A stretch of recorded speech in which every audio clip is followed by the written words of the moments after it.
ఒక 30-40 years back వాస్తు చెప్పేవాళ్ళు చాలా కొద్ది మంది మాత్రమే ఉండేవాళ్ళు.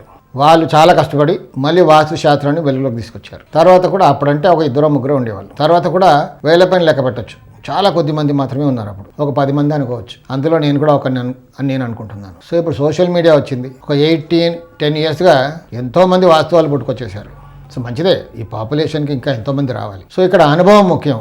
ఏజ్ అనుభవం ఎందుకన్నాను అంటే అనుభవంలో చాలా కేసెస్ చూసి ఉంటారు. కేస్ స్టడీస్, థియరీ వేరే, ప్రాక్టికల్ ఫైండింగ్స్ వేరే. ఎప్పుడైనా experience counts, practical findings. So ఇప్పుడున్న వాళ్ళందరికీ కూడా 8-10 ఇయర్స్ అనుభవం. అంటే చిన్న వయసు ఉన్న వాళ్ళు కొత్త ఇన్వెన్షన్స్ కూడా చేయొచ్చు, తప్పేం లేదు.